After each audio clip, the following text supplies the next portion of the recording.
Chapter 44, Clothing. Clothing has always played a significant role in human society. The right clothes can open doors and make you friends, ushering you into the presence of kings and presidents. The wrong clothes can have you thrown out into the street. Clothes are the first symbolic identifier we observe in others, and what we wear provides an opportunity to set expectations for our encounters with new people and new environments.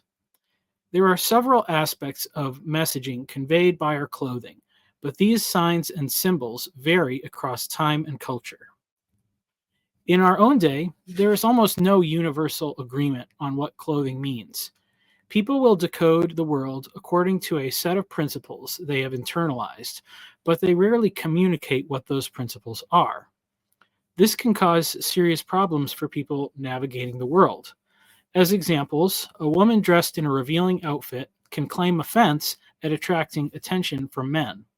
A man who tries to dress well for the workplace can be seen as perpetuating stereotypes of white normativity, while those who wear clothing to signify their affinity for certain musicians or sports teams can be accused of cultural appropriation. Many of those seeking to reclaim the lost virtues of traditional societies advocate for a return to the formal code of dress that was understood by our grandparents and great-grandparents. Jordan B. Cooper articulates this ideal well and voices many of the reasons why men are drawn to this idea. You can see the video linked, Why Jordan B. Cooper, Why Do I Dress Up? Linked below.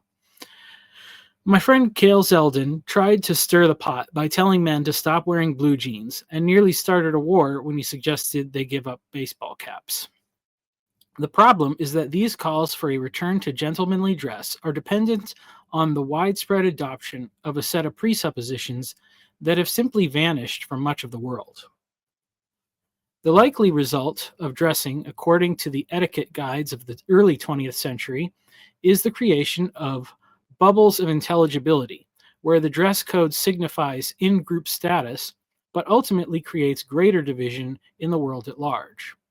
Footnote: the result of many trad movements is that their purity spirals continuously spit out any moderate voices, resulting in the balkanized landscape of 40,000 denominations that they continuously rally against. These groups always fail because real Aristotelian collectivism has never been tried. End footnote. It's not inconceivable that some outraged segment of the culture labels the tailored suit the new version of the Klan hood. There is an aspect of these arguments that is useful, as Cooper rightly criticizes the idea of authenticity, but he leans on a weak structure called appropriateness to do so. There is a problem with the desire to be authentic when your authentic self is a slave to your depraved desires. But it's not that it makes culture confusing. The problem is that all creatures are directed by a telos, not a static concept of the self. Authenticity is only discovered in relation to a goal. There is no chance of going back to a traditional culture of dress. Such cultures only existed within isolated geographical areas, and much of the chaos we are experiencing is the effect of those cultures clashing through globalization and the internet. If we want to determine how to dress and how to navigate the world as it is, we need to discover the most universal aspects of what our clothing reveals about ourselves and what it signifies towards others. What clothing conceals and reveals. Much like other cultural expressions, clothing can act as a pattern language to communicate a vast array of information. To begin decoding this language, we will examine the biblical narratives. Through the book of Genesis, a variety of lenses draw out the different roles that clothing plays in advancing the telos of creation as it unfolds over time. These lenses are defined by me in the following ways.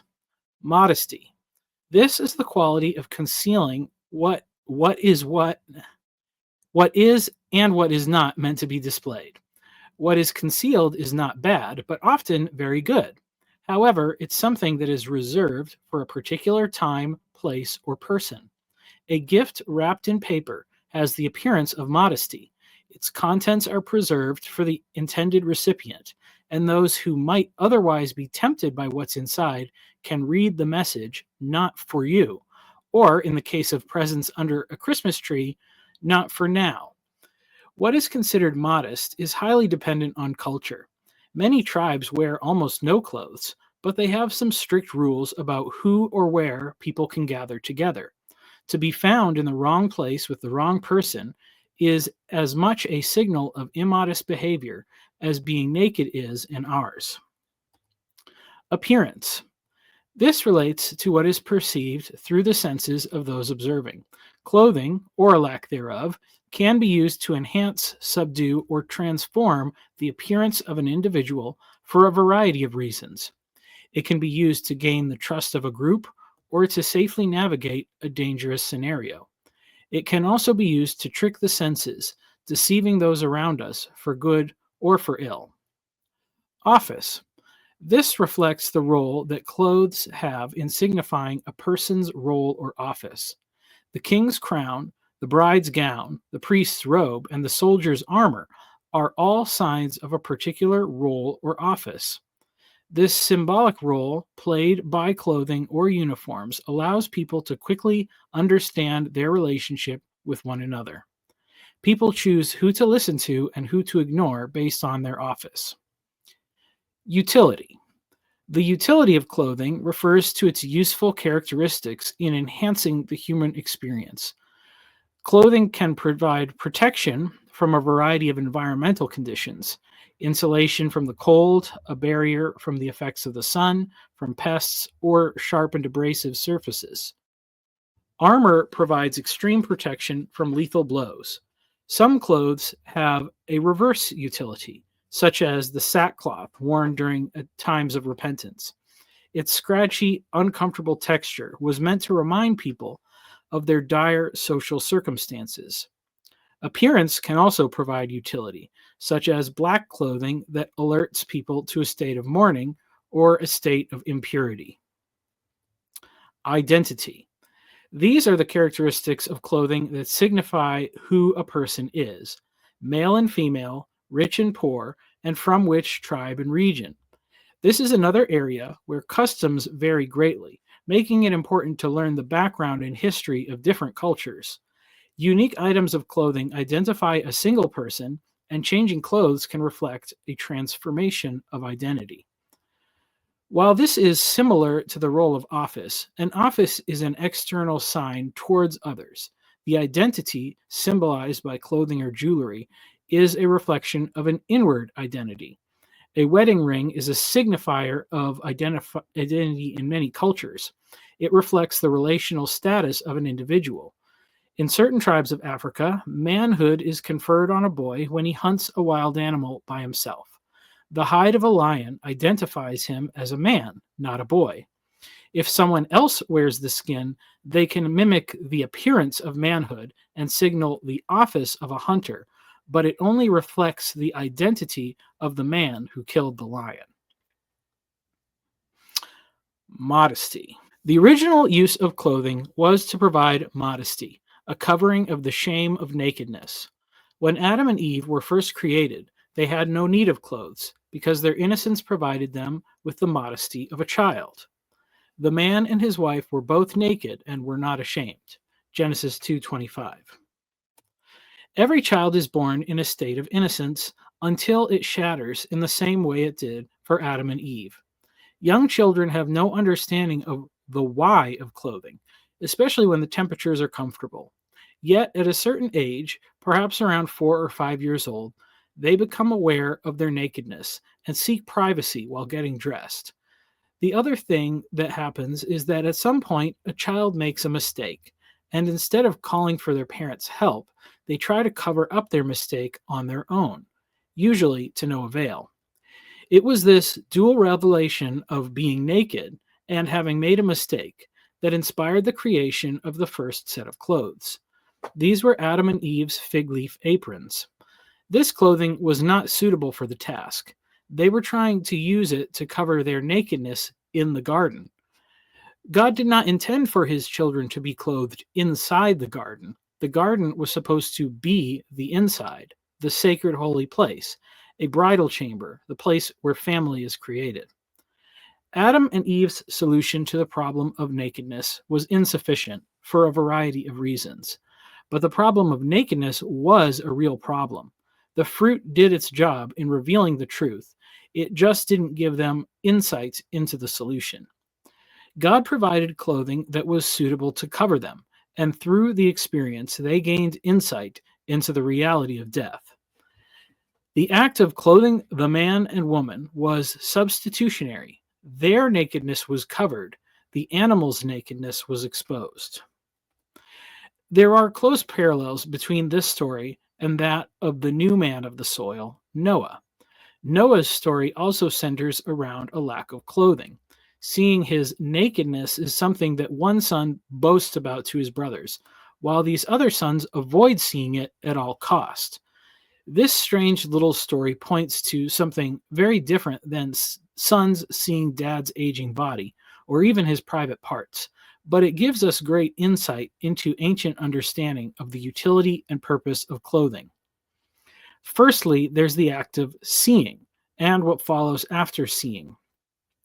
When the serpent pointed it out, Eve saw the fruit, that it was pleasing to the eye and useful for providing wisdom.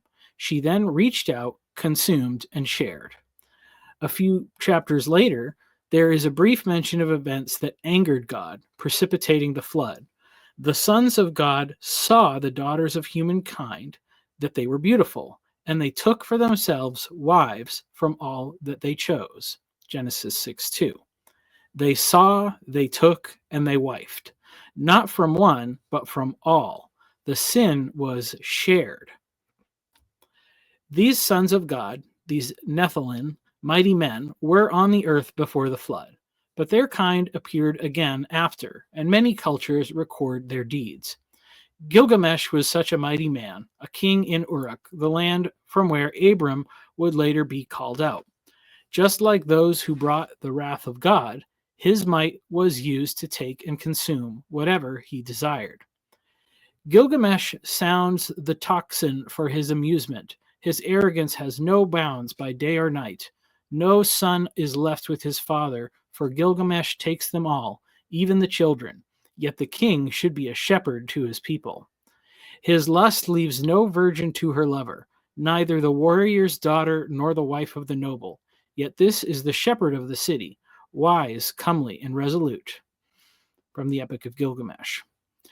Noah's story in Genesis 9 is vague and ambiguous, perhaps out of respect for the great man. But when we look at the specific laws God shares later on, we notice things that clarify this story. What exactly did Ham, the bad son, see? He saw his father's nakedness, but other than seeing a saggy scrotum, what could that statement refer to? You must not expose the nakedness of your father's wife. It is your father's nakedness. Leviticus 18:8, LEB, emphasis added. This verse is the best fit, not verse 7 in reference to the son's mother. That's called her nakedness. But taking an unrelated wife of a father to bed is a common transgression by sons in the Bible. Reuben, Absalom, and the man in the Corinthian church all commit such an act. End footnote. Ham wasn't interested in Noah, who passed out drunk, but Noah's wife, not Ham's mom, a new one, like many of the patriarchs had after their first wife died. Footnote. Abraham, Job, and Moses come to mind, and also Lot, whose story closely parallels this one. His wife was lost in a flood-type event. His daughters got him drunk and had sex with him. This is also a very plausible, non-supernatural explanation of the events described in Genesis 6:2, with fathers consciously taking their daughters as wives. End footnote. Of course, that verse is telling us not to expose the nakedness, but what if you just see it? There's another scenario that fits the bill. As for a man who takes his sister, his father's daughter, or his mother's daughter, and he sees her nakedness, and she herself sees his nakedness, it is a disgrace, and they shall be cut off before the eyes of their people. He has exposed his sister's nakedness. He must bear his guilt. Leviticus 20:17. Now, this is not a good situation to have in your household, though it's similar enough to the details of Abraham's story to make us wonder if that's why he was called out of Ur. Here's the sticky part. A brother and a sister are not going to be naked in the same place and at the same time. If one of them walks in on the other while they are getting dressed, it's an honest mistake. The only way you get them to see you naked while they are naked is if one of them sets things up and the other one sticks around to keep gawking. So the presumption here is that Ham saw, he reached out, he consumed, and then he offered to share the goods with his brothers. What his brothers do next doesn't make a lot of sense if they just want to avoid seeing dad's hairy backside.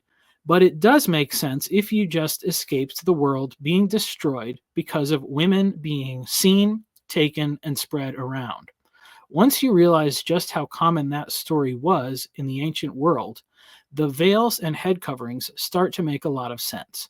People were paranoid about their wives and daughters being seen naked. The impulse to see, reach out, and take that which pleases the eye is seen many more times. Sarah must have been a stunning beauty to have drawn the attention of both the Pharaoh of Egypt and Abimelech of the Philistines, as both kings took her into their households when Abraham called her sister. In an unfortunate incident for everyone involved, in Genesis 34, Shechem could not restrain himself when he encountered Dinah, the daughter of Jacob. Though his soul was strongly attracted to her, and he loved the young woman and spoke kindly to the young woman, this only occurred after he first saw her, he took her, and lay with her, and violated her.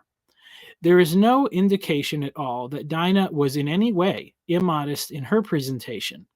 But from what we know of the Canaanite women, Shechem was well aware of what was hidden beneath a woman's garments. When you have been served the forbidden fruit that has been peeled and laid out before you, there is little appreciation for fruit clothed on the branch. Dinah had gone to see the daughters of the land and was not expecting to encounter a young man. The customs around the marriage of Dinah's mother, Leah, were so geared toward modesty that her father Laban was able to send Leah in when Jacob expected Rachel. Her grandmother Rebekah covered her face with a veil when she approached the tents of Isaac. But to spend time with other maidens, Dinah's face would have been exposed. Even a diaphanous veil provides a symbol that a woman is meant to be treated with respect because it signifies her relationship to a father and brothers. In later years, the daughters of Israel initiate a feast where unwed maidens mourn the memory of Jephthah's daughter with singing and dancing. Footnotes. The story of Jephthah's daughter is found in Judges 11:34 through 40. Many Bible translations seem to indicate that Jephthah's daughter is sacrificed, as in killed and burnt, but the text is more ambiguous than that. She may be sacrificed, as in her life dedicated to the service of the Lord. It is just as appropriate for her friends who bewail her virginity to do so for taking a vow of celibacy as for being killed. Jephthah's sadness is also as applicable to his only child not being given in marriage, as this would also end his line. Samuel is given in dedication to the Lord, but he later married and fathers children. This is not much biblical evidence of any kind of sacred celibacy, but the book of Judges also depicts a very poor representation of Israel's ability to keep the law. When the Israelites vow when the Israelites vow not to give their daughters in marriage to the sons of the tribe of Benjamin, they instead allow their daughters to be captured during this feast. Perhaps this was used as an opportunity for the Labans of that day to offload their unwanted Leahs. Regardless, it reflects the less strict rules of modesty applied when maidens are not in mixed company. In contrast, the veil worn by Tamar, the widow of does obscure her identity. When Judah fails to fulfill his obligation to his son's childless widow by giving her in marriage to his youngest son, she plans a deception. She took off her widow's garment and covered herself with a veil, wrapping herself up, and sat at the entrance to Enaim. When Judah saw her, he thought she was a prostitute, for she had covered her face. Genesis 38:14 and 15. By this time, the descendants of Abraham had embraced the culture of the land they dwelled in. The sons of Jacob did not return to Paddan Aram for wives, as their father and grandfather had. Judah married a Canaanite woman, and appears quite familiar with their customs. A concealed face was part of the apparel of the prostitute, but for the rest, she wrapped herself up like a present to be peeked at, in something designed for a quick removal. We can't say for sure the nature of Tamar's apparel, but as a Canaanite, her folklore may have included the story of the harlot sent from Uruk to entice the wild man in Kedu. Gilgamesh said, "Trapper, go back, take with you a harlot, a child of pleasure. At the drinking hole she will strip, and when he sees her beckoning, he will embrace her. Now, woman, make your breasts bare, have no shame, do not delay, but welcome his love. Let him see you naked, let him possess your body. When he comes near, uncover yourself and lie with him. Teach him, the savage man, your woman's art." She was not ashamed to take him. She made herself naked and welcomed his eagerness. As he lay on her, murmuring love, she taught him the woman's art. From the Epic of Gilgamesh. Judah seems to have been faithful during the lifespan of his wife. Perhaps Tamar anticipated a return of the wild man when Judah went to go shear his sheep. Just as Shechem lost his self-control outside the walls of civilization, Judah saw, took, and consumed. What was seen, taken, and consumed from the prostitute was not a beautiful face, but a fertile body, the sight of nakedness out in the wilderness. The harlot becomes the teacher of the wild man. She educates him and puts him in his place. Quote, "Get up from the ground, the bed of a shepherd." He listened to her words with care. It was good advice that she gave. She divided her clothing in two, and with one half she clothed him, and with the other herself, and holding his hand, she led him like a child to the sheepfolds, into the shepherd's tent. In the same way she created a bond with the wild man and shared her clothes with him, Tamar requires the identifying marks of Judah to secure future payment. When this prostitute cannot be found, Judah is embarrassed enough to forsake the search for his signet, cord, and staff. Tamar then educates Judah, exposing his own foolishness while revealing her virtue. "By the man to whom these belong, I am pregnant." And she said, "Please identify those whose these are, the signet and the cord and the staff." Then Judah identified them and said, "She is more righteous than I, since I did not give her to my son Shelah." From Genesis 38:25 through 26.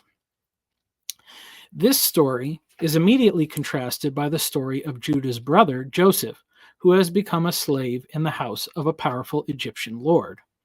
The problem is the lady of the house who cast her eyes on Joseph, who was handsome in form and appearance, and she said, "Lie with me."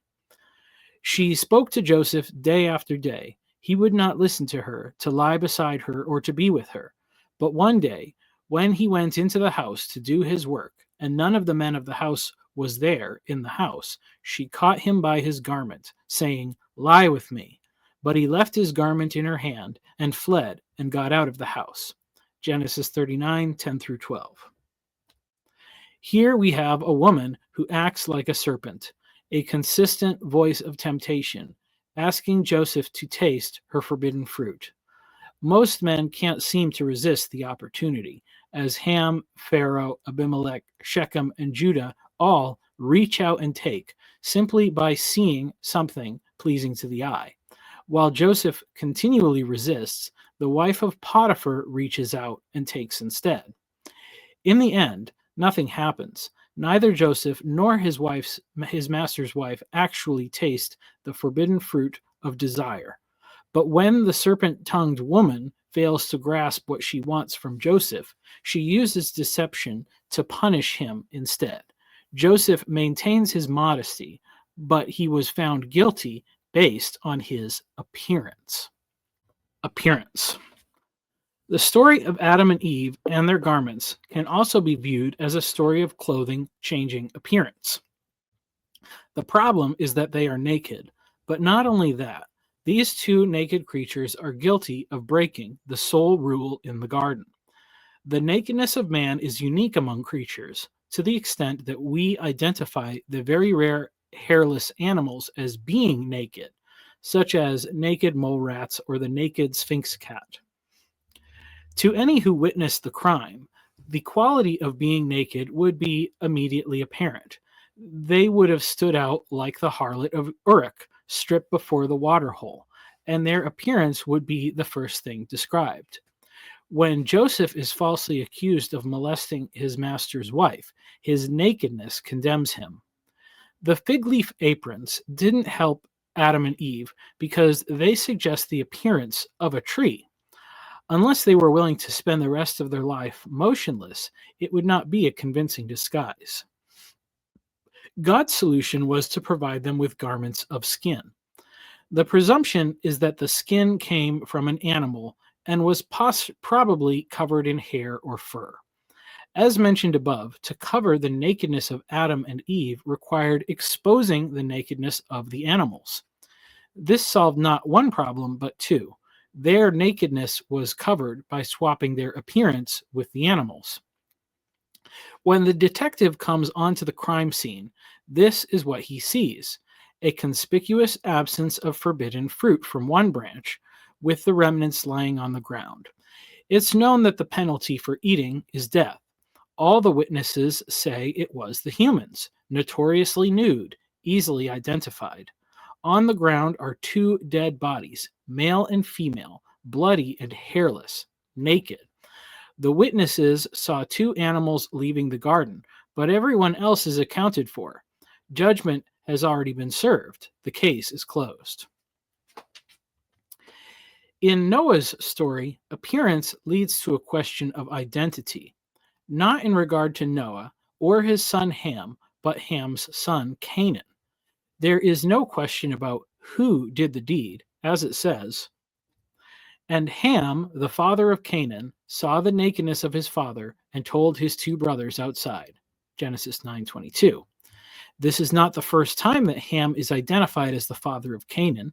Just a few verses earlier, the story begins with a similar pronouncement. The sons of Noah who went forth from the ark were Shem, Ham, and Japheth. Ham was the father of Canaan. Genesis 9:18. There are no parentheses in the Hebrew, but adding them to the English makes perfect sense considering the blunt insertion of this fact following the previous statement. It doesn't bother telling us that Shem was the father of Elam or that Japheth was the father of Gomer. We find that in the next chapter, where Canaan is listed again as the son of Ham. The interesting details come in the aftermath. When Noah awoke from his wine and knew what his youngest son had done to him, he said, "Cursed be Canaan. A servant of servants shall he be to his brothers." He also said, "Blessed be the Lord, the God of Shem, and let Canaan be his servant. May God enlarge Japheth, and let him dwell in the tents of Shem, and let Canaan be his servant." Despite the clarity of his articulation, it doesn't seem like Noah has completely recovered his senses, as he seems to jumble up the details. Having been asleep and/or intoxicated at the time, he learns what happened secondhand from his good sons. Yet when he discovers what Ham has done, He curses Canaan, his grandson, and he says that Canaan will be a servant to his brothers, whom the next chapter names as Cush, Egypt, and Put, Genesis 10:6. Yet when he says that Canaan will be the servant of Shem, he then says Canaan will be the servant of Shem, who is his uncle. Why would he curse Canaan for what Ham did? The answer is that at that moment, everyone involved thought that Canaan was Noah's son, his youngest son. That's why the passage starts off with the clarification of his parentage. Things are not as they appear. It's inviting us to look into the details of the switch. These details may not be really about clothing per se, but it's about tents, and tents are synonymous with clothes on the symbolic level. It's what keeps you from being naked. An elephant's hide is a hoodie for him and a house for us. So Canaan's identity is confused because he's been dwelling in the wrong tent, Noah's tent, or the tent of Noah's wife. There are a few details that could have cued Noah into this deception. Luckily for him, his sons did not take Ham up on the offer to share. Ham's assumption must have been that Noah had been performing his husbandly duty all along. But if this had been Noah's first time, what if this had been Noah's first time visiting the tent of his wife? The other details the text makes quite clear is that Noah had 3 sons. Those 3 were the sons who left the ark, and their sons were all born after the flood. Why clarify this mundane detail unless there was some dispute? And if Noah had not slept with his wife until that time, how could he not be suspicious about her giving birth? He must have assumed the possibility of a virgin birth. My Jewish friend tells me that the virgin birth is not a concept that fits within Judaism. He says it's a pagan idea from the Greeks that Christians picked up. But God's promise to the serpent was that his head would be crushed by the seed of the woman, a phrase that Hebrew scholars claim is not strong enough or clear enough to indicate a virgin birth on its own. Fair enough. But Noah had just watched the world be destroyed as a result of gods, giants, angels, demons, powerful kings, and mighty men who stole the daughters of mortals and took them as their wives. Those males, whatever their nature, were always planting seeds in women, and the result was more of the same. It's worth asking, was God destroying the world because it was chock full of people, or because Noah and his family were the only ones left? Lot's poor daughters had fiancés, but they were apparently taking it on the down low. In a time of population collapse, perhaps the biggest miracle wasn't that God brought all the animals to Noah, but how he brought them. None of his sons had children until after the flood, because they didn't have wives until the day it started raining. According to the catastrophists, once Noah and his family got on the boat, they witnessed the earth being bombarded by a series of meteoric impacts, each delivering the equivalent power of up to 100,000 hydrogen bombs. Footnote: Catastrophism is a worldview in contrast to uniformitarianism, positing that ecology is shaped more by brief catastrophic events rather than gradual processes over a much longer span of time. It's a broader frame of reference than young Earth creationism, encompassing things like the Younger Dryas impact theory, but YEC also usually supports the idea of catastrophism. End footnote. Not the ideal scenario for making love. Beyond this, the 1-year span is the same amount of time given to the women in King Xerxes' harem for the period of beautification. Esther 2:12. The purpose of this 12-month span was to isolate the women from any men, excluding eunuchs, to ensure that none of them were pregnant. If the wives showed up with their flocks on the day that the flood began, the precaution of waiting to consummate would have been wise, as any children born to the women would be of unknown paternity. Judging by the reality of situations known by us, The world in which they escaped was certainly a brutal place. Considering the abundant stories of powerful, godlike men who saw, took, and consumed young women as often as they wished, it is a tragic possibility that these women could have been the victims of previous assaults. As St. Augustine would later articulate, such tragedies do not rob the woman of her spiritual virginity, as it goes against their will, but they can result in children being born. With this wicked world serving as the background against which Noah raised his sons to be different, the patriarch would not have been suspicious of his own sons. To think otherwise would have led him to despair. Therefore, if Noah's virgin wife emerged from the ark with a baby bump, standing beneath the rainbow, it wouldn't take much faith to regard it as a miracle. It would likely seem like a fitting detail. This boy would have been seen as the son of promise, the seed of the woman, and given all sorts of special attention. So if the virgin birth is a Greek idea, we have to assume that they got it from somewhere, and Noah's little interlude seems to fit the bill. Meanwhile, we can have some sympathy for poor Noah.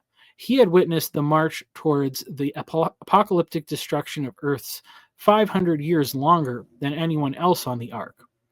Given the causal association between the sexual escapades of the B'nai Elohim and the flood that followed, Noah might need a little fortification to rise to his husbandly occasion. Hence the wine, and his attempt to make good on God's command to be fruitful and multiply. The conclusions around the details given here are speculative, but it's very clear that the identity of Canaan and his parentage was an issue of dispute, due to the tent he emerged from. Footnote. Michael Heiser puts forth a different scenario, where Noah abstains from sex after the event and then pronounces the curse after Canaan is born 9 months later. This compressed timeline view comes from the assumption that the wife of Noah was the mother of Ham, and that this was their first encounter, while she and Noah had been intimate regularly. From the Naked Bible podcast, link provided. This was the serpent's attempt to get a substitute into the enemy's camp. Ham had cuckolded his father, a term derived from the call of the cuckoo bird, who famously lays her eggs in the nest of different species of bird. As the larger cuckoo hatches first, it breaks the other eggs, and the mother, or in this case the father, feeds and raises him as his own, thinking it's the seed of a woman. In reality, it's a whole nother species, the seed of a serpent. Yet when poor Noah seems to get the details wrong, what do? We say he's gone cuckoo, crazy. Footnote. Many commenters resort to the conclusion that Noah made a mistake instead of trying to connect the dots. End footnote. Much like the cuckoo bird, Ham's eventual goal would be to kick his father out of the nest. Taking the wife of your father is a recurring theme both in the Bible and throughout history, especially for the sons of kings and patriarchs. Ham's boast to his brothers, if not an offer to share, is a signal that Noah is now too old and feeble to rule, and the conquest of the harem gives the appearance of strength and virility to the usurper. At that time, he may have revealed the true parentage of his son and set him up as the heir. Noah's solution was to banish him, and presumably his mother, to the tents of Shem, who would also foster the enlargement of his other son, Japheth, the father of the Greeks. But Canaan is no longer recognized as a legitimate son, not even of his father Ham. He's a different kind of bird, perhaps a big bully, as the firstborn who had a few years living in the king's tent. His real father was the father of lies, and the bastard Canaan must have spread a few. As the forefather of Israel's tribal rivals, he may have invented the concept of larger-than-life mythology. Themes like the fourth son of Noah, or the secret child born on the ark, and the son of a god pop up in myths so frequently that it's no wonder critics don't take them seriously. The themes of clothing, tents, and deceptive appearances return a few stories later. Abraham takes a calculated risk with his introductions to powerful kings. Though we eventually learn that his dual identities as husband and brother are legitimate, Abraham is very careful about the appearance he presents. Both Abraham and Sarah came from the civilized world, the world of deception, where things are often not as they appear. They understood the danger of naked vulnerability, and they knew how to hide their identities through altered appearance, if not physically, then through their behavior. But there was no need for deception within the safety of Abraham's tent. His son Isaac grows up on the frontier, a child of adventure, without guile. His wife is a whole different story. When she sees her new husband in the distance, her first instinct is to hide her physical appearance from his sight.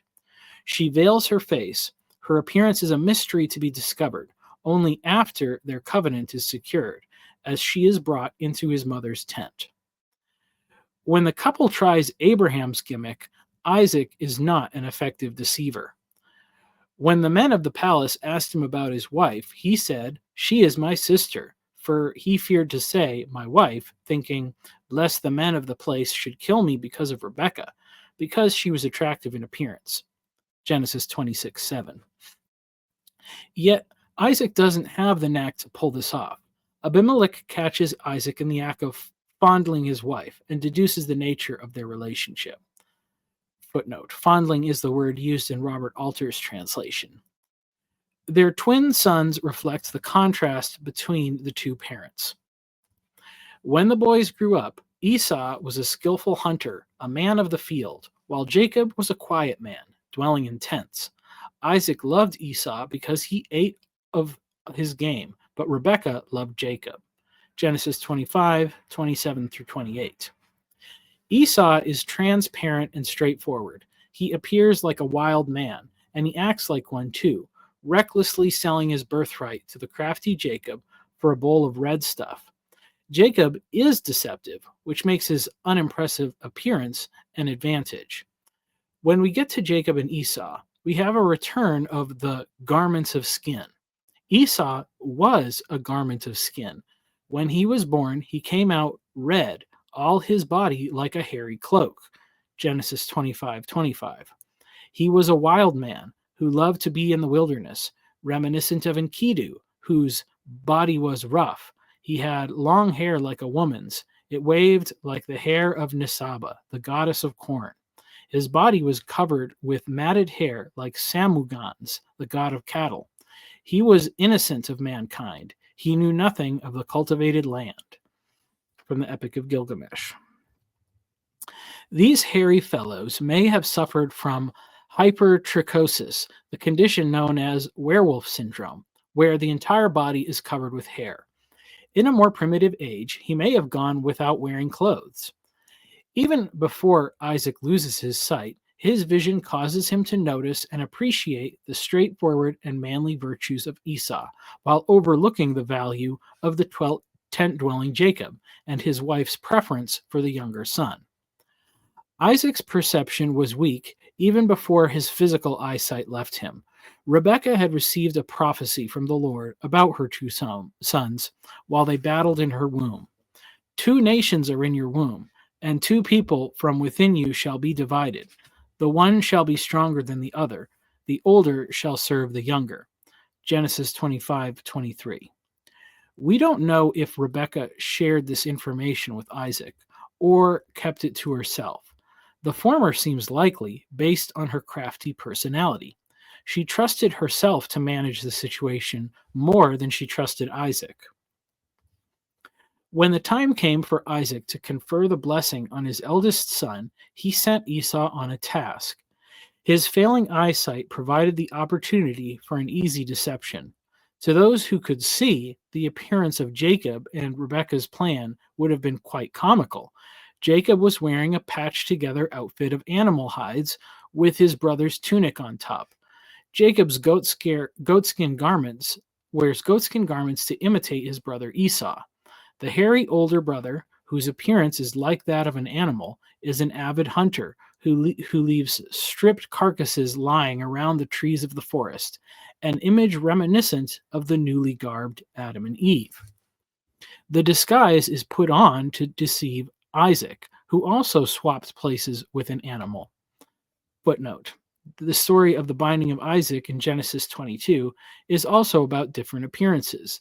The servants see Isaac go up the mountain to be sacrificed, then come back down with the smell of wood smoke. Without knowledge of the ram caught in the thicket, Isaac appears to have died and resurrected. End footnote. Isaac had gone blind, but his other senses remain intact. The truth of the situation is revealed in the fact that Jacob cannot hide the sound of his voice. Yet perhaps the identity of the ram has rubbed off on Isaac, because rather than trusting his ears, he relies on his senses of touch, taste, and smell. These senses fail Isaac, and he gives the blessing he intended for Esau to Jacob instead.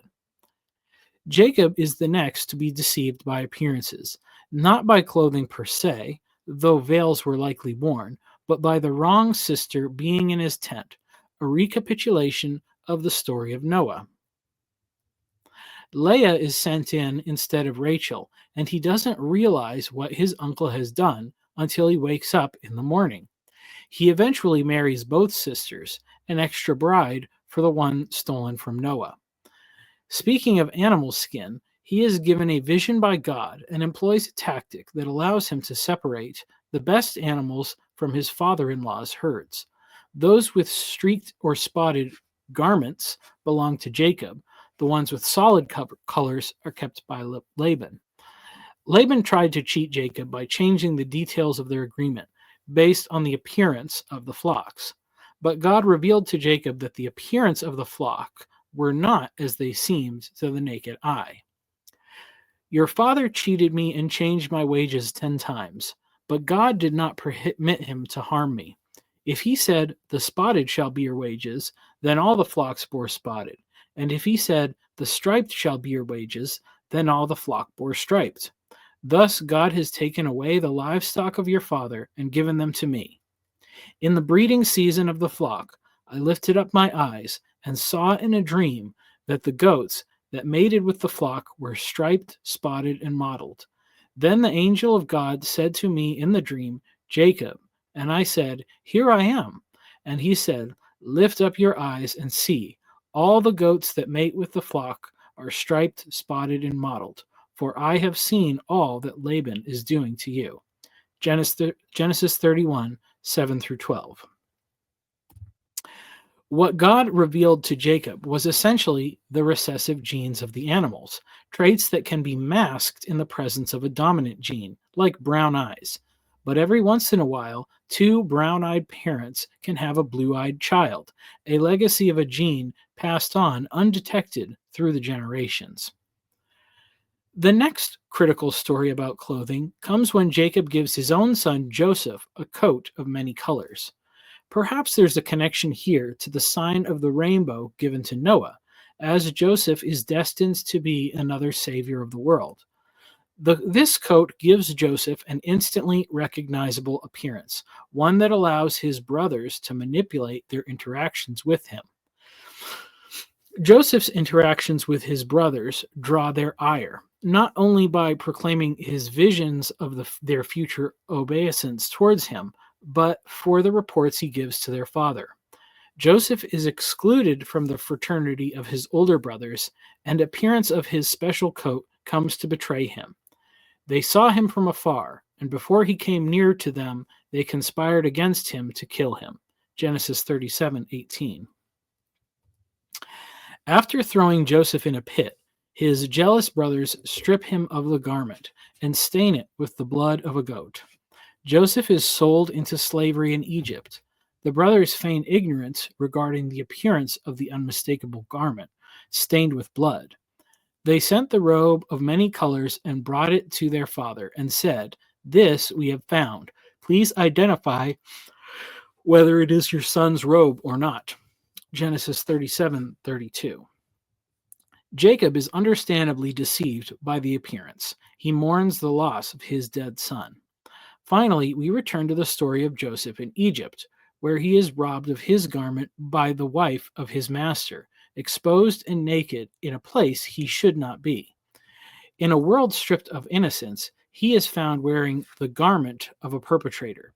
His master recognizes that the appearance of the circumstance does not match what he knows about Joseph, but due to the public nature of the accusation and the evidence, he cannot allow Joseph to go free. When, in the course of his travails, he is finally raised to the office of vizier in Egypt, Joseph has the appropriate attire to reflect his office and stature. The clothing of his office disguises his identity from his brothers. Appearing every bit an Egyptian lord, the brothers speak freely in their own tongue in Joseph's presence. This allows him to discern the truth behind their motivations and set the circumstances of his test. Away from their father, the emotions of his brothers are naked before Joseph, both as they speak to him and as they speak amongst themselves. When Judah offers his life in the place of his brother Benjamin, Joseph knows that his words are sincere. Office. In the Bible, there's a significant connection between clothing and a person's office. When God sent Adam and Eve out of the garden, he provided them with clothing, garments of skin. Not only were these garments more suitable for conditions outside the garden, they also proclaimed a message about Adam and Eve's role within the world. In God's creation, he made an order of the beings, a hierarchy. At the top was the man. Beneath him were the beasts of the field, and beneath them were the creepy crawly things. The sign of Adam and Eve's office in the beginning was that they were made in the image and likeness of God, Genesis 1:26 and 27. Imager of God can be understood as an office, and their role was to be fruitful and multiply, and fill the earth and subdue it, and have dominion over the fish of the sea, and over the birds of the heavens, and over every living thing that moves on the earth. Genesis 1:28. The apparel of this office was their physical likeness, their quality of being male and female, and the nakedness of their appearance. The serpent was the cleverest of these beasts of the field, and he managed to pull a fast one on Eve when he tricked her into breaking the rule. Adam went along knowingly, placing himself under judgment. Essentially, the serpent tried to take their spot. By following his advice, contrary to the instruction received from God, they worked for him and did what he said. So he was now the boss.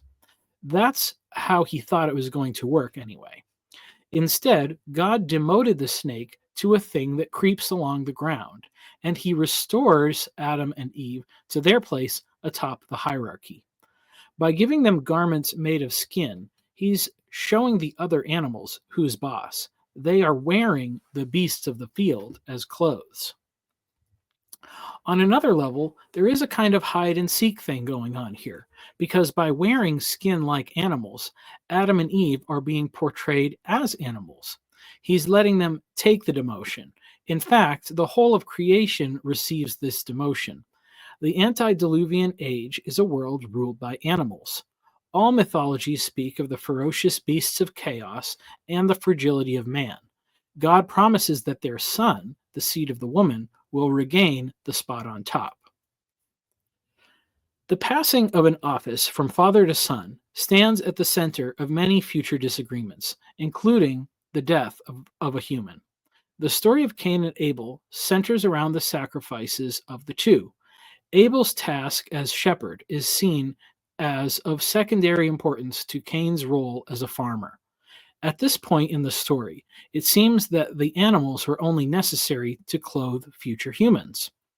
People often speculate about the quality and material of the brothers' contrasting sacrifices, but it's what transpires between them that is actually about Cain's reluctance to let go of his position as the heir. God prefers Abel's sacrifice because he chose Abel. He releases Cain from the duty of stepping into his father's role as patriarch. God tries to console Cain after the event.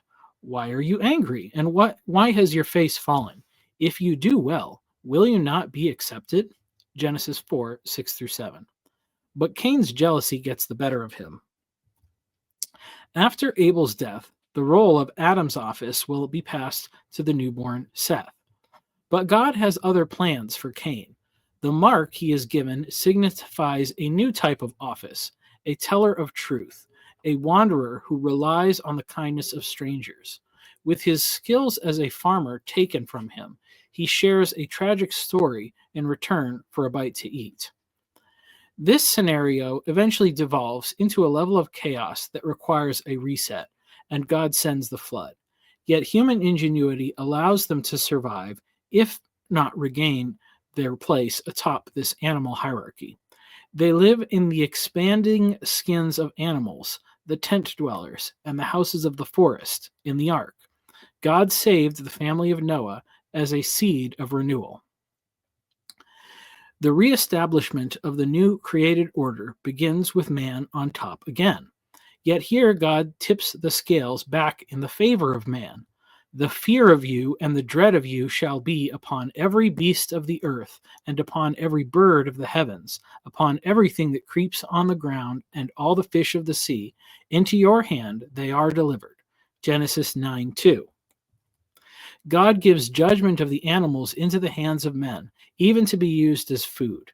Man is now the apex predator. The sole condition is that they must not eat the blood of the living. Animals eaten must first be killed, and their blood is not to be consumed.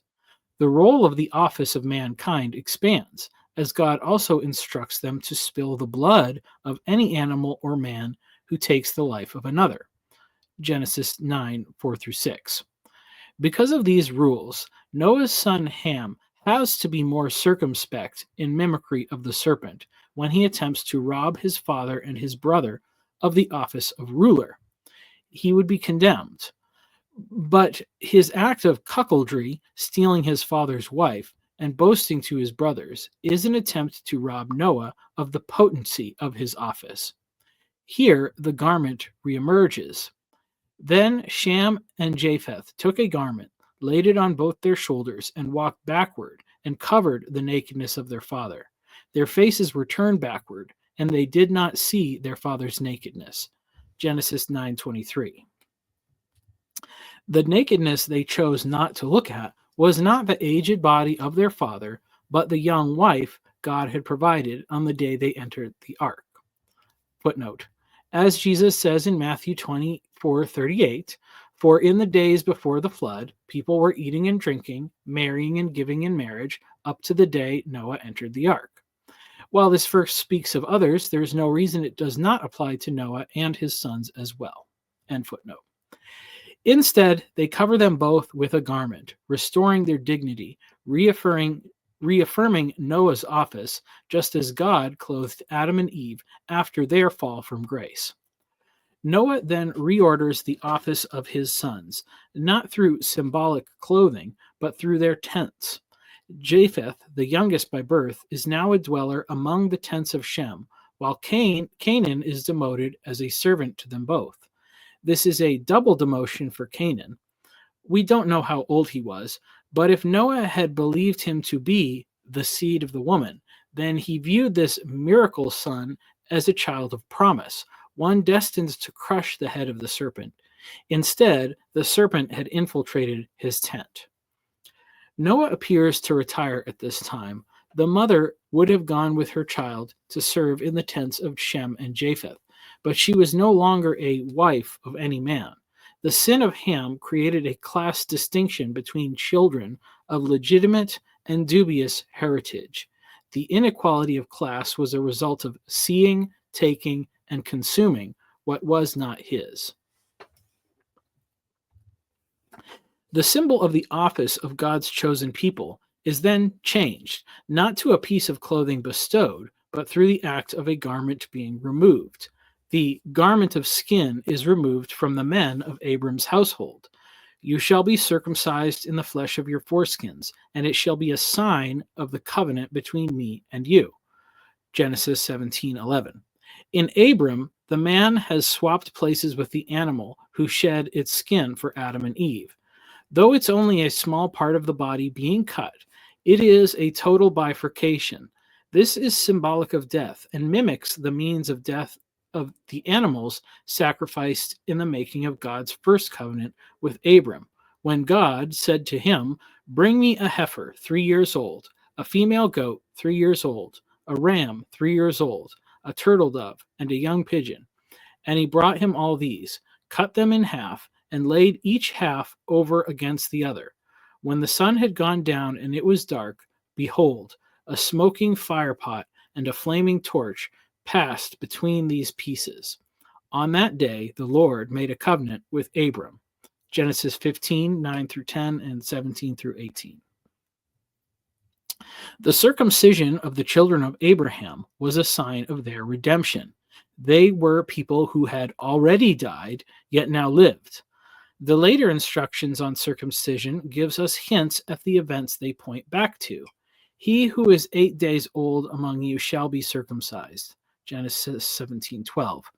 This applies to those brought into the community as well later on, when the strangers want to celebrate Passover with the Israelites. It is the one requirement. If a stranger shall sojourn with you and would keep the Passover to the Lord, let all his males be circumcised.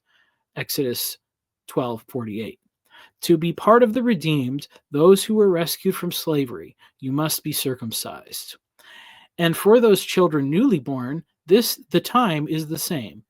If a woman conceives and bears a male child, on the 8th day the flesh of his foreskin shall be circumcised. Leviticus 12:2 through 3. Another incident brings a certain element of this story to light. At that time, the Lord said to Joshua, "Make flint knives and circumcise the sons of Israel a second time." So Joshua made flint knives and circumcised the sons of Israel at Gibeath Haraloth, the hill of foreskins. And this is the reason why Joshua circumcised them. All the males of the people who came out of Egypt, all the men of war, had died in the wilderness on the way after they had come out of Egypt. Though all the people who came out had been circumcised, yet all the people who were born on the way in the wilderness after they had come out of Egypt had not been circumcised. Joshua 5:2 through 5. The 7th day was the day of rest, and the beasts of the field would not have done their work on that day. The serpent, who was supposed to train the humans in wisdom, would start his work at the beginning of the new week, on the 8th day after creation. To restore Adam and Eve, God bifurcated 2 animals, separating their skins from their carcasses. The tool used must have been a knife of stone, as metallurgy was not developed until the time of Tubal-Cain, some 7 generations later. Thus, the image of circumcision separates the Israelites as willing volunteers into the office, as God later says, "You shall be to me a kingdom of priests and a holy nation." Exodus 19:6. It is interesting to note that this sign of office was placed on the sexual organ of the man. Therefore, his office would be seen and known by any woman or men he was tempted to sin with sexually. Though there are no examples given in the text, perhaps the image of a circumcised penis prompted the godlier harlots to invite customers into second-guessing their actions. As the story progresses past Abram and his transformation into Abraham, the signs of office are the same for his son Isaac, the tents of prosperity and the covenant of circumcision. When Isaac is faced with the distinction of having 2 sons, there is a transference of birthright and blessing. These things are not seen like articles of clothing, but they speak of symbols that would have been held by the patriarch in charge. This comes to a head in the story of Joseph. Now, Israel loved Joseph more than any other of his sons, because he was the son of his old age. and he made him a robe of many colors. But when his brothers saw that their father loved him more than all his brothers, they hated him and could not speak peacefully to him. Genesis 37, 3 through 4. This gift of the robe is not simply a gift given out of kindness or affection. It's a signifier of the office Joseph had been chosen to bear. His older brothers were upset for the same reason Cain was upset when he chose Abel's sacrifice. It was a sign that Joseph, over all his elder brothers, had been chosen to lead the tribe after their father Jacob. This robe is a symbol of the office of the chosen heir. The word translated robe here is kutanet, which becomes chiton in Greek and likely informs our English word coat. It's an infrequently used word, especially in Genesis, where it always refers to a sign of office. At the time this coat was given, the decision was not arbitrary, because several of Jacob's sons had already disinherited themselves through their own poor choices. His firstborn, Reuben, went and lay with Bilhah, his father's concubine, and Israel heard of it. Genesis 35:22. This was a repetition of the sin of Ham, attempting to dethrone his father through cuckoldry. We have a hint about where he heard of it, as Joseph, being 17 years old, was pasturing the flock with his brothers. He was a boy with the sons of Bilhah and Zilpah, his father's wives, and Joseph brought a bad report of them to their father. Genesis 37:2. Which explains why the sons of the concubines were not fond of him, but also tells us who would have shared the news of Reuben's indiscretion. His next two sons, Simeon and Levi, earned the distrust of their father when they decided to take vengeance into their own hands. Hamor, the father of Shechem, had decided to have all the men of his city undergo circumcision so that his son could marry Dinah, the daughter of Jacob, whom he had defiled but fell in love with. The two sons of Jacob killed all the men as they were recovering from their circumcision. When Jacob heard about the news, he was not pleased. Then Jacob said to Simeon and Levi, "You have brought trouble on me by making me stink to the inhabitants of the land, the Canaanites and the Perizzites. My numbers are few, and if they gather themselves against me and attack me, I shall be destroyed, both I and my household." Genesis 34:30. It was for these reasons that when Joseph is presumed dead, the leadership of the tribe falls to Judah, who then embarrasses himself by losing the signet cord and staff of his office during his dalliance with what he assumes is a pagan prostitute. The crafty Tamar knew to ask for items that were unique signifiers of Judah's office as the head of the family, as he was the one responsible for fulfilling the obligation of providing her with a husband. The seriousness of this encounter was enough for Judah to change his ways.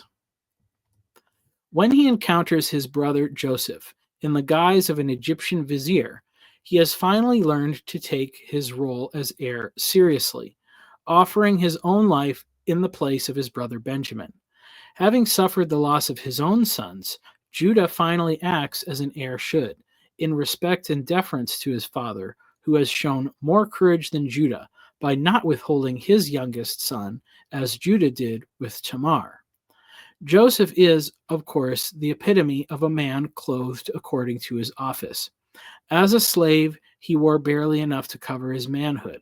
As an Egyptian lord, his impressive dressing immediately signals his importance to his estranged family. Later on, when the Lord gives the law to Moses on Sinai, the kutanet is prescribed as a garment worn by the priests, a sign of their office. In the New Testament, the word is used in a few places, perhaps most notable during the crucifixion. When the soldiers had crucified Jesus, they took his garments and divided them into 4 parts, 1 part for each soldier, also his tunic, chiton. But the tunic was seamless, woven in one piece from top to bottom. John 19:23. When John receives a vision of the culmination of all things, He again takes note of the clothing being worn. After this I looked, and behold, a great multitude that no one could number, from every nation, from all tribes and peoples and languages, standing before the throne and before the Lamb, clothed in white robes, with palm branches in their hands. These robes are of a different sort, signifying a different office. The Greek word is stole, a signifier of royalty. When the people of God return to Eden, they do so as conquering kings. Utility. Back in the first Eden, it was not for the sake of any office that Adam and Eve donned aprons of fig leaves. Their aim was pure utility. The word used for this garment is quite unusual. It does not appear again until the time of David and Jonathan. Hagor, often called an apron here, is otherwise described as a girdle, often an armored one. The immediate utility of Adam and Eve's girdles did have a militant usage as camouflage, for which people still make garments out of leaves. Though there is no indication that they had a notion of arms and armor, it does possess an adversarial quality. Adam and Eve knew they are in trouble, and God is now their adversary. Perhaps it also hints at the utility of what is covered. As in the rest of the text, it is the loins that are girded. These aprons were likely identical waist coverings. It was the downstairs region that was being protected here. This could also point to a bit of defiance. The discovery of their unique members brought them shame, but perhaps they wanted to gird them specifically to protect them from being taken away. An image similar to the fallen Eve is presented in the Greek myths of Aphrodite, who could seldom be persuaded to lend the other goddesses her magic girdle, which made everyone fall in love with its wearer, for she was jealous of her position. In artistic depictions, Aphrodite is nude except for this magic girdle. Perhaps one of the reasons that a fig leaf girdle was not suitable to protect the naked humans was the allure of the forbidden. The events described as precipitating the flood are much more widely emphasized in their cultural analogues. The thought of gods or godlike men taking the daughters of men or mortals due to their beauty is a widespread theme. Only the Hebrew Bible makes such little fuss about it. The Greek myths point to similar circumstances again and again. Though Zeus never lay with his adopted daughter Aphrodite, as some say he did, the magic of her girdle put him under constant temptation, and at last he decided to humiliate her by making her fall desperately in love with a mortal. From Robert Graves' Greek Myths. This points to a possible negative utility of a scant garment, having the otherwise nude Aphrodite parade around with only her most intimate area covered frames the forbidden fruit for anyone strong enough to reach out, take her, and consume. There is, of course, utility to this type of dress, as the enhancement of physical beauty can be used for good. Whatever clothes or lack thereof Tamar wore with her face covering veil certainly worked to draw the attention of Judah. The Enochic literature attributes knowledge of the use of cosmetics and jewelry to a divine gift. The Epic of Gilgamesh shows a reciprocation of this idea. By accentuating particular features, the use of clothing and cosmetics could even be used to draw the attention of a god. Ninsun went into her room. She put on a dress becoming to her body. She put on jewels to make her breast beautiful. She placed a tiara on her head, and her skirts swept the ground. Then she went up to the altar of the sun, standing upon the roof of the palace. She burnt incense and lifted her arms to Shamash as the smoke ascended. From the Epic of Gilgamesh.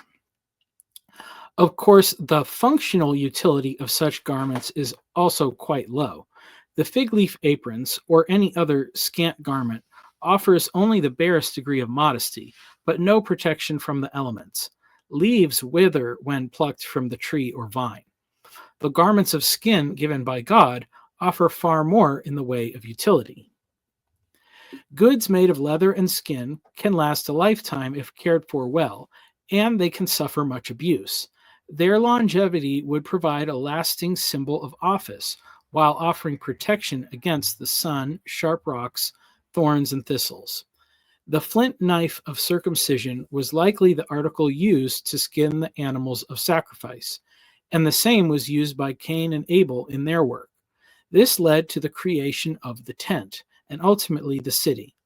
While these often immobile arenas are quite different from clothes, they do provide several aspects of that basic utility.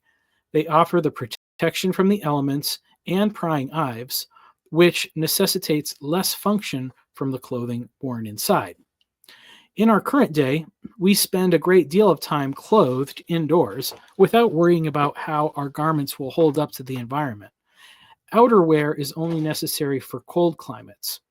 In most of these biblical stories, set in the warm climate of the Mediterranean, the utility of clothing is often found in its ability to provide modesty, enhance appearance, or convey the significance of an office.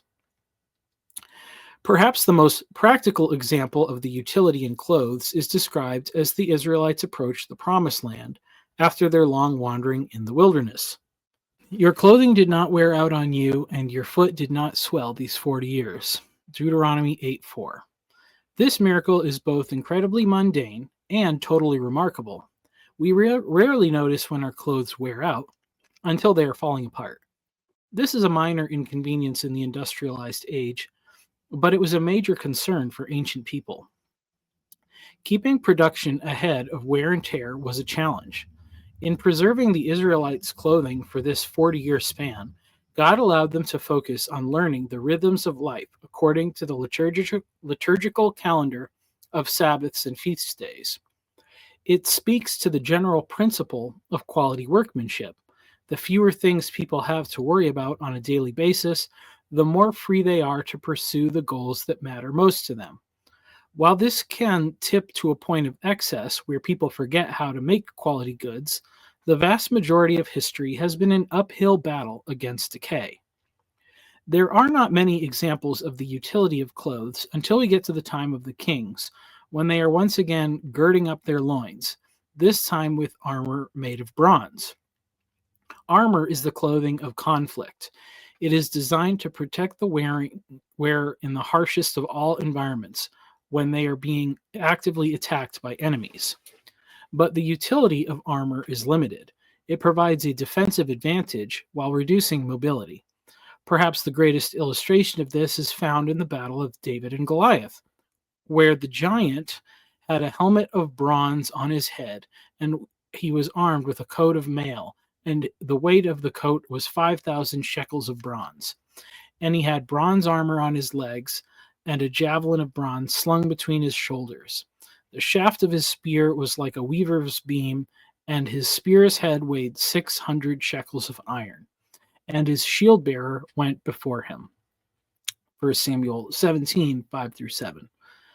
Though he was a giant, Goliath's ability to maneuver seemed to be severely hampered, and he required the accompaniment of a shield bearer. He was, much like the great wrestler Andre the Giant, likely plagued with consequences of ill health due to his enormous size. In contrast, Gilgamesh put on his breastplate, the voice of heroes. He put it on as though it had been a light garment that he carried, and it covered him altogether.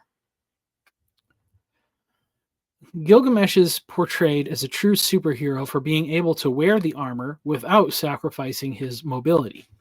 David, on the other hand, has to accept the trade-offs and opts for the danger of unarmored combat. Then Saul clothed David with his armor. He put a helmet of bronze on his head and clothed him with a coat of mail. And David strapped his sword over his armor. And he tried in vain to go, for he had not tested them. Then David said to Saul, I cannot go with these, for I have not tested them. So David put them off. 1 Samuel 17, 38-39. David decides to forego the protection of the armor due to its cumbersome nature. In the end, his choice proves wise, as his unimpressive figure distracted the giant. The greater agility provided by his regular clothes allowed him to secure a victory. What David ultimately girded his loins with was trust in God. as he rebukes Goliath for standing against the people of Israel and mocking the true God. You come to me with a sword and with a spear and with a javelin, but I come to you in the name of the Lord of hosts, the God of the armies of Israel, whom you have defied. This day the Lord will deliver you into my hand, and I will strike you down and cut off your head. And I will give the dead bodies of the host of the Philistines this day to the birds of the air and to the wild beasts of the earth, that all the earth may know that there is a God in Israel, and that all this assembly may know that the Lord saves, not with sword and spear. For the battle is the Lord's, and he will give you into our hand. 1 Samuel 17:44 through 47. David's faith ultimately came from his understanding of God's identity, and his relationship with God informed his own identity.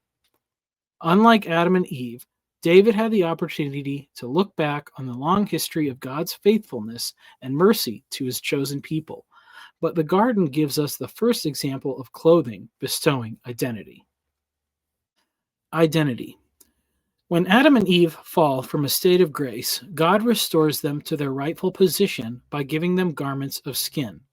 Unlike their own fig leaf Haggor, the armor-like girdle of defiance and fear, the garment provided by God is called a coutonnet of skin, a word not used again until Joseph receives a long-sleeved or many-colored coutonnet from his father Jacob. In both cases, the gift is given from a place of parental love. Though Joseph is competent and worthy of inheriting his father's estate, he is not chosen for those reasons. Rather, Israel loved Joseph more than any of his other sons because he was the son of his old age, and he made him a robe of many colors. Joseph was also the son of promise given to him by Rachel, the wife that he loved. Like his grandmother Sarah, Rachel had tried to bear sons for her husband through a handmaiden, and though both Abraham and Jacob cared for these sons, they both longed to share the experience of parenting a child with the woman that they loved. Just as Isaac was special in the sight of Abraham and Sarah, so was Joseph to Jacob and Rachel. Identity is conferred through our relationships, but it is also shaped by names. When Rachel named her firstborn son, she called his name Joseph, saying, "May the Lord add to me another son." Genesis 37:3. The name Joseph means, "may he add," but it sounds like the Hebrew for taken away, a prophetic message of the life that he would lead. Joseph added much life, but his own life was taken away, hidden from the sight of his father. Much like his son, the coat of Jacob would be added and then taken away. Jacob would hold the beautiful robe he had given Joseph, torn and stained with blood, what he presumed was the blood of his own son. And he identified it and said, "It is my son's robe. A fierce animal has devoured him. Joseph is without doubt torn to pieces." Then Jacob tore his garments and put sackcloth on his loins and mourned for his son many days. Genesis 37:33 through 34. The father longs to take on the pain that his son has endured. His clothes are torn, he is stripped, and all that covers his loins is a rough cloth that scratches like the thorns and thistles of the world. Jacob identifies with his son. He longs to follow his son into the pit of death. All his sons and all his daughters rose up to comfort him, but he refused to be comforted and said, "No, I shall go down to Sheol to my son, mourning." Thus his father wept for him. Genesis 37:35. At the beginning of the world, while creation is still fresh and malleable, there is little distinction between what things are and what they are called. As the teleological pattern of creation unfolds, the people name new things as they are encountered. Knowing comes through comparison. Adam learns the difference between good and not good, but a duality provides only a single dimension of distinction. Very good gives context to understanding the severity of that distinction.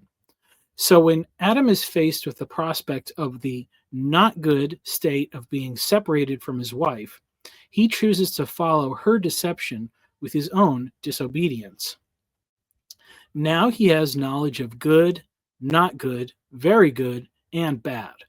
This newfound perspective leads them to reflect on themselves, and what they find is they are naked and ashamed.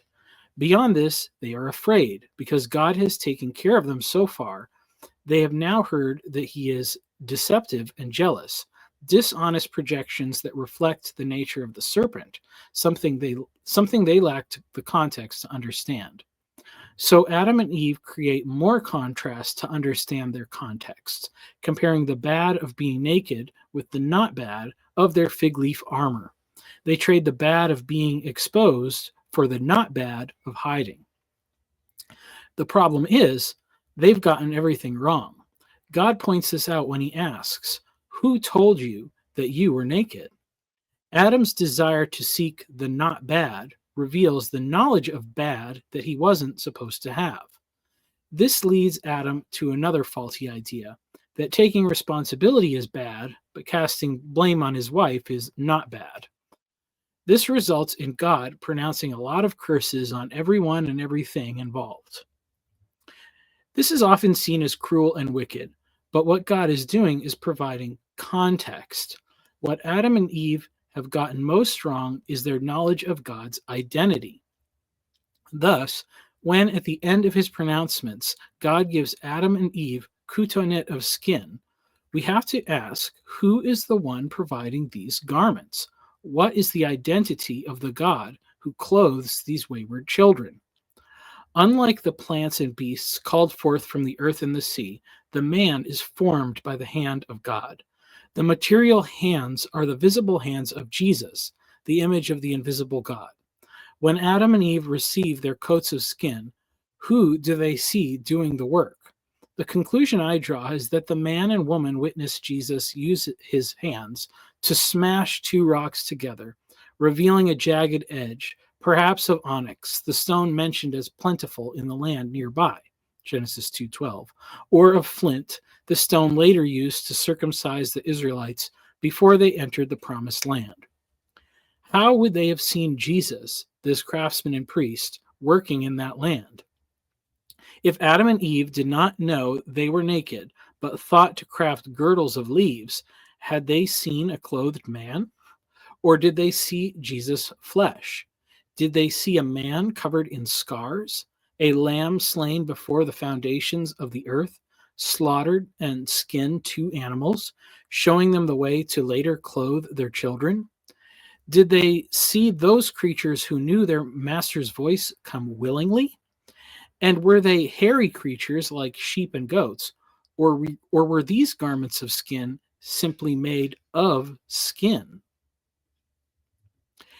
He would cause the ground to bring forth thorns and thistles, and make the man's labor hard, but also gave him a coat of skin. Perhaps as the years wore on, the man would notice the places where his garment became scratched and scarred. After years of labor, perhaps he and his wife would look at these coats and see something that resembled the skin of the man who made them. Like most sons, he would look back at the foolishness of his youth and seeing the young boy and young girl stealing fruit, hiding in the woods, say, "Forgive them, Father, for they know not what they do." And perhaps he found himself saying the same thing about his own son when he heard of him standing over the corpse of his younger brother, the weight of his punishment too much to bear. And the Lord said unto him, Therefore, whosoever slayeth Cain, vengeance shall be taken on him sevenfold. And the Lord set a mark, Ta, upon Cain, lest any find him should kill him. Genesis 4:15. The mark God placed on Cain was not clothing, but it was a signifier of identity, and it has greater utility than any suit of armor. It was a form of diplomatic immunity that came with a catch. No more could the green-thumbed sun bring forth food from the earth. He was destined to wander, seeking charity from those who would listen. What story would he tell to earn his bread? The story of his sin and God's mercy. We often imagine such a mark as a brand or tattoo. Both are permanent signs that remain as evidence of a healed wound. Cain's mark is often presumed to be synonymous with the mark of the beast in Revelation. However, that is a mark which people chose for themselves. Cain's mark bears more resemblance to the seal given to the servants of God. We have sealed the servants of our God on their foreheads, Revelation 7:3, who are protected from harm to come. They were told not to harm the grass of the earth or any green plant or any tree, but only those people who do not have the seal of God on their foreheads. Revelation 9:4. The same word for the letter ta is used in Ezekiel in the same way. Pass through the city, through Jerusalem, and put a mark, ta, on their foreheads of the men who sigh and groan all over all the abominations that are committed in it. And to the others, he said in my hearing, pass through the city after him and strike. Your eye shall not spare, and you shall have no pity. Kill old men outright, young men and maidens, little children and women, but touch no one on whom is the mark. Ezekiel 9:4-6. An interesting detail to note is that the letter form of the letter ta was not yet developed by this time. That was an adoption of the Aramaic script after the Israelites were exiled to Babylon. In the early scripts used by Moses at Sinai, the Syro-Phoenician script or the Samaritan script, the letter ta is either a cross or an X, and in either case, the people being saved bore a mark synonymous with Christ. Cain also sought to protect the identity of his son by building a city and naming it Enoch, the same name as his son.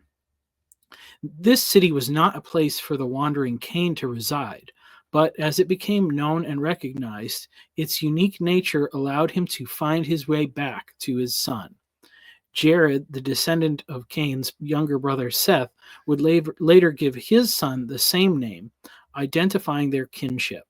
The sons of Seth may have dwelled in the city of Cain.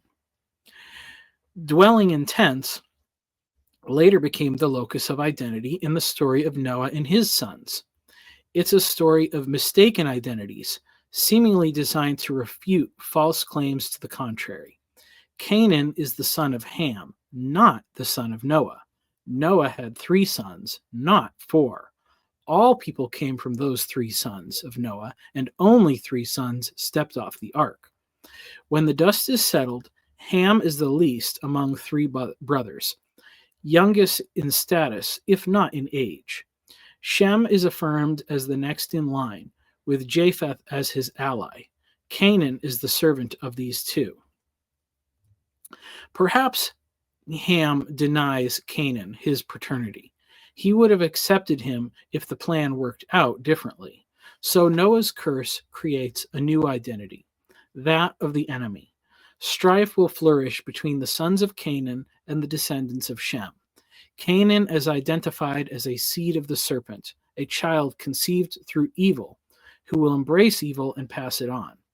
The warning to the sons of Israel will be, do not do as the Canaanites do.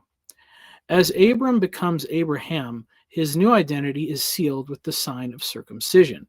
Abraham is the bifurcated man, cut in half, spread out for the presence of God to walk between.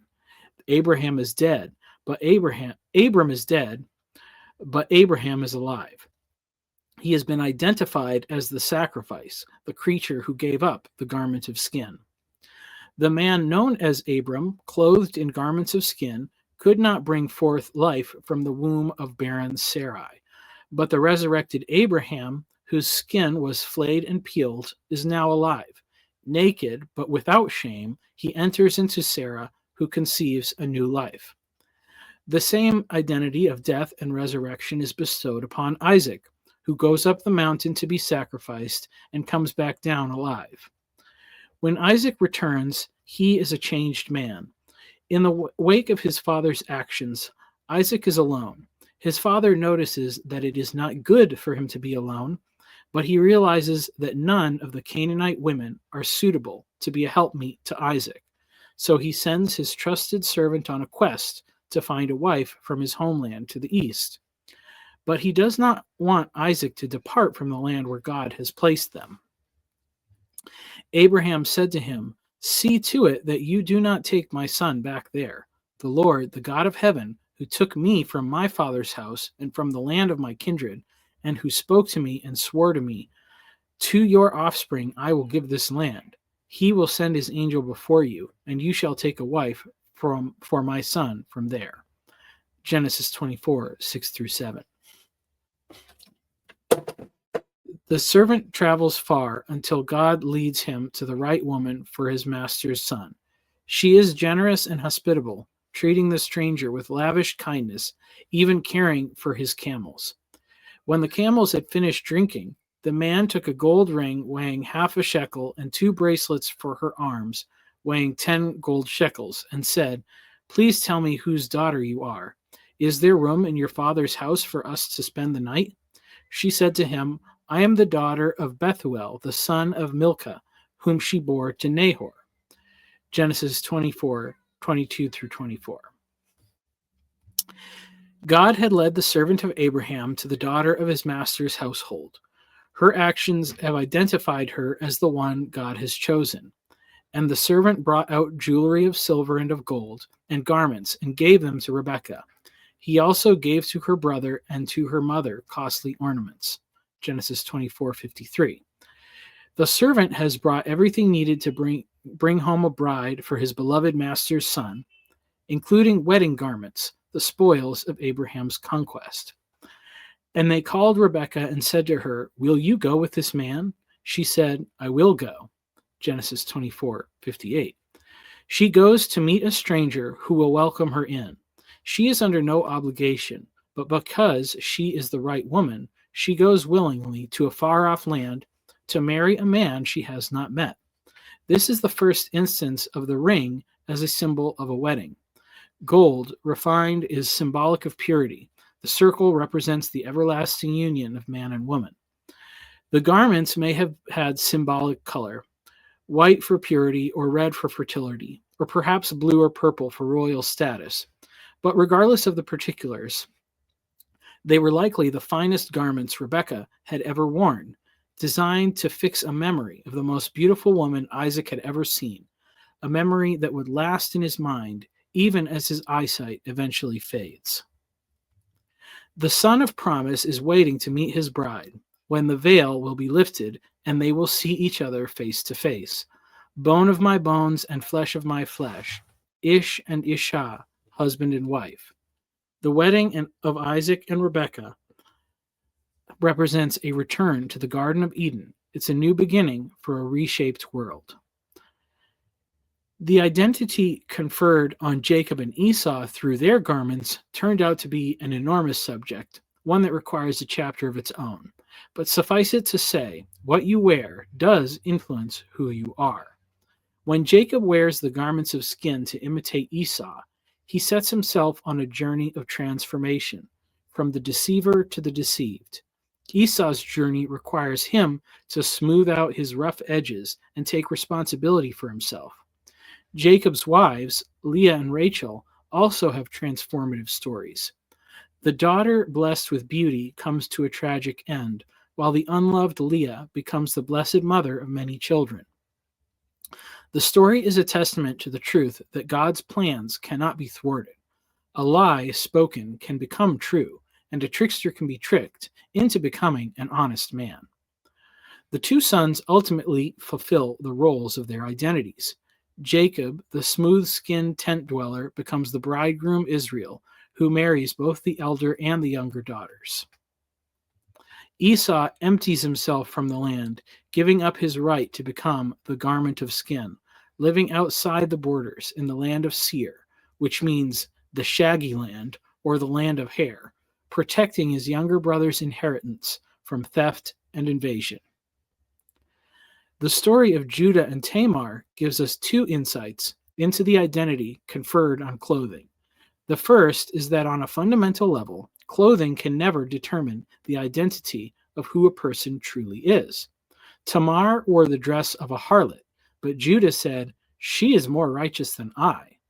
This is a powerful lesson that should help us keep our mind open as we learn about Rahab, Ruth, Bathsheba, and Esther, women whose identities place them in precarious situations. The other insights regard the items Judah gives: his signet, cord, and staff.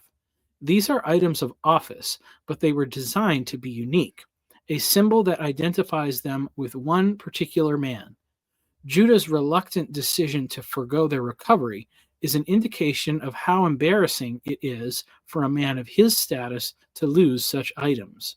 With them, anyone can pose as a servant of Judah, bearing the full weight of his identity. Promises could be made in his name by brigands with no intention of following through. It was identity theft. Only in the wrong hands, the abuse of such items could lead to far worse outcomes than an empty bank account or a ruined credit score. There are many crimes that could result in people coming for Judah's head. His dalliance with his daughter-in-law was as foolish as Esau selling his birthright for a bowl of stew. Fortunately for Judah, Tamar's righteousness prompted her to secure a deposit that was uniquely exonerating. The encounter reveals a transformation of Judah's personality and identity that will be crucial later on. He finally understands what his actions towards his brother Joseph have done to his father's heart, and when he sees the opportunity to make things right, he seizes it gladly. The story of Joseph's changing garments reflect the purity of his identity through all the changes in office. His kutanet was a sign of being chosen by his father. Its ruination was the result of his brother's jealousy. The visions he received confirmed that Joseph was not chosen simply by Israel, but by God. Throughout his changing garments, from the rags of his kidnapping and the garments of his servitude, and whatever he wore in prison, Joseph's identity never wavered. Then Pharaoh sent and called Joseph, and they quickly brought him out of the pit. And when he had shaved himself and changed his clothes, he came in before Pharaoh. And Pharaoh said to Joseph, "I have had a dream, and there is no one who can interpret it. I have heard it said of you that when you hear a dream, you can interpret it." Joseph answered Pharaoh, "It is not in me. God will give Pharaoh a favorable answer." Genesis 41, 14 through 16. Joseph presents himself with his face bare, lacking any sign of pretense or deception.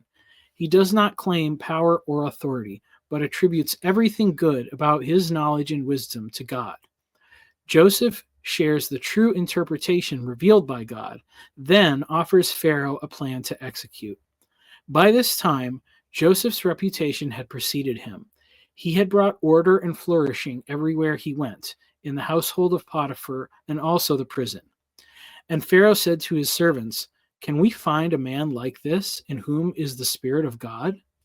Then Pharaoh said to Joseph, "Since God has shown you all this, there is none so discerning and wise as you are." Genesis 41, 37 through 43. Joseph's identity, who he is, was not something that could be ruined or taken away, neither by enslavement or imprisonment or the elevation to high office. But Pharaoh sees that the identity of this man is wasted on anything less than the highest office in the land. Then Pharaoh took his signet ring from his hand and put it on Joseph's hand and clothed him in garments of fine linen and put a gold chain about his neck. And he made him ride in his second chariot. And they called out before him, "Bow the knee." Thus he set him over all the land of Egypt. Pharaoh had clothed Joseph according to the identity that was chosen and revealed by God. Joseph does not simply hold high office. It's who he is. He has received the symbol of Pharaoh's authority and the full permission to use it according to his discretion. Although Pharaoh retains the highest position in regard to the throne, We later hear Joseph reveal that God has made me a father to Pharaoh and lord of all his house and ruler over all the land of Egypt. Genesis 45:8. The idea of the divinity of kings has been present throughout antiquity, but no figure represents the character of God in rulership like Joseph. He implements a plan of austerity and shepherds not only Egypt, but the whole world through a time of unprecedented famine.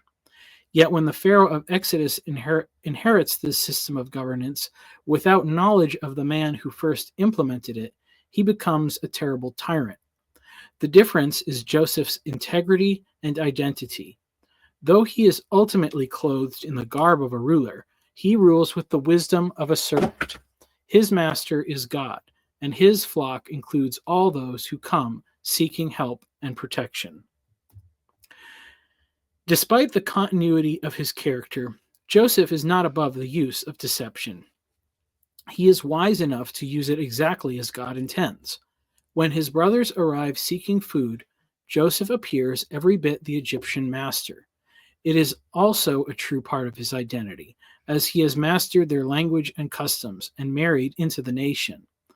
The key moment of the entire book of Genesis comes when Joseph sets up a trap for his brothers.